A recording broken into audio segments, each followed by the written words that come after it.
डॉ. राजेंद्र प्रसाद सिंह ने अपनी पुस्तक खोए हुए बुद्ध की खोज में भारतीय इतिहास के कई अनछुए अध्याय पहलू को उजागर किया है। वे बुद्ध, बौद्ध सभ्यता और खासतौर से प्राचीन भारतीय इतिहास को एक नए परिप्रेक्ष्य में देखने समझने के लिए प्रेरित करते हैं। ये भी कहा जा सकता है कि इस भाषा वैज्ञानिक ने कथित तौर पर राष्ट्रवादियों के शीर्षासन कर रहे इतिहास को पैरों के बल खड़ा कर दिया है, ठीक वैसे ही जैसे कार्ल मार्क्स ने हीगेल के दर्शन को उलट करके सीधा किया था। डॉ. राजेंद्र प्रसाद सिंह ये भी कहते हैं कि गौतम बुद्ध ने वैदिक सभ्यता धर्म का विरोध नहीं किया है। उनके मुताबिक गौतम बुद्ध ने पूर्व से चली आ रही बलि प्रथा हिंसा का विरोध किया।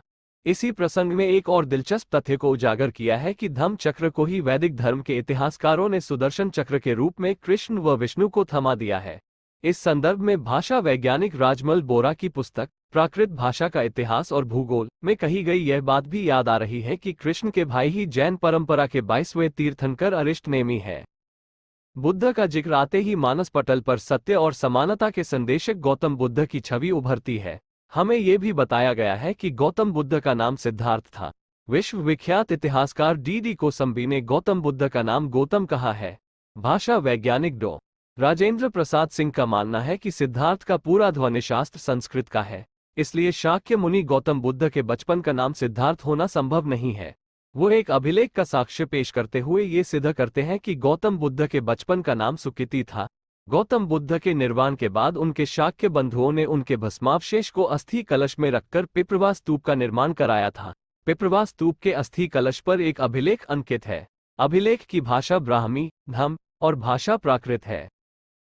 बुद्ध की परंपरा का जिक्र करते हुए कहा है कि गौतम बुद्ध से पहले भी कई बुद्ध हुए। देशी और विदेशी दोनों स्रोत बताते हैं कि गौतम से पहले भी बुद्ध थे। सम्राट अशोक मौर्य का निगलीवा अभिलेख, भरहुत अभिलेख, एलोरा की गुफा में बनी सप्त बुद्ध की मूर्तियां, पाली साहित्य, फाहियान सहित अनेक विदेशी यात्रियों ने पूर्ववर्ती बुद्धों का उल्लेख किया है। जहाँ तक अट्ठकथा में 24 पूर्व बुद्धों का विवरण है, वहीं महायान बौद्ध साहित्य 54 बुद्धों का उल्लेख करता है। विपसी बुद्ध, सिखी बुद्ध, वैसभू बुद्ध, कुकुसंद बुद्ध, कोनागमन बुद्ध, कश्यप बुद्ध और गौतम बुद्ध के चित्र एलोरा की गुफाओं में उकेरे गए हैं। सप्त बुद्ध ही हिंदू साहित्य में सप्त ऋषि के रूप में पौराणिक हु आख्यान के रूप में परिवर्तित दिखाई पड़ते हैं। आलोच्य पुस्तक में राजेंद्र प्रसाद सिंह ने ये स्पष्ट किया है कि बौद्ध सभ्यता में स्तूप, चक्र, 2 हिरण, पीपल, स्तंभ, सील आदि प्रमुख है। कुषाण काल, मौर्य काल के अलावा सिंधु घाटी की सभ्यता तथा मोहनजोदड़ो व राखीगढ़ सहित देश के कई भूभाग में बौद्ध सभ्यता के ही अवशेष मिले हैं।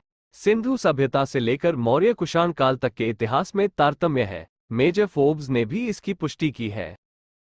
डॉक्टर राजेंद्र प्रसाद सिंह ने एक महत्वपूर्ण तथ्य रखा है कि जब सिंधु घाटी की सभ्यता नगरीय है तो उसके बाद ग्राम सभ्यता कैसे आई? यह अटपटी और अवैज्ञानिक है। मोहनजोदड़ो और हड़प्पा के अतिरिक्त देश के कई इलाकों में सिंध सभ्यता के अवशेष मिलने लगे हैं। श्री सिंह सिंधु सभ्यता को बौद्ध सभ्यता मानते हैं और इसका साक्ष्य भी प्रस्तुत करते हैं। इस संदर्भ में वह मौर्य वंश के अंतिम शासक की हत्या करके पुष्यमित्र शुंग के शासक बनने के बाद वैदिक सभ्यता का भारत में उद्भव बताते हैं। उनका कहना है कि पुष्यमित्र ने वैदिक धर्म और आर्य साम्राज्य की स्थापना की है।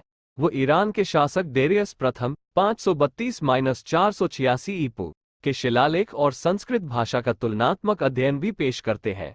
हालांकि यह तथ्य सर्वविदित व सर्वमान्य है कि आर्य ईरान होकर ही भारत में आए। ईरान की पुरानी फारसी भाषा में लिखा गया अवेस्ता और भारत में रचे गए ऋग्वेद में काफी समानता है। व्याकरण और भाषा शैली तक समान है। फर्क सिर्फ यम और यम का है।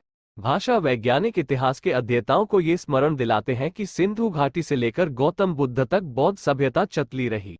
भारत का आर्यीकरण डेरियस प्रथम के समय से शुरू हुआ। आर्य वस्तुतः 321 ईपू में उस इलाके में बसना शुरू किए थे जिसे सेल्यूकस ने चंद्रगुप्त मौर्य को दहेज में दिया था। वो एरियाना प्रदेश आर्यावर्त था। संभवतः इसीलिए महाभारत में आर्यावर्त के बाहर के देश को भारत कहा गया है। सिंधु घाटी में मिली प्रतिमा पशुपति यानी पूर्व बुद्ध की है। पुष्यमित्र शुंग वैदिक युग का पुनरुद्धारक नहीं बल्कि संस्थापक है।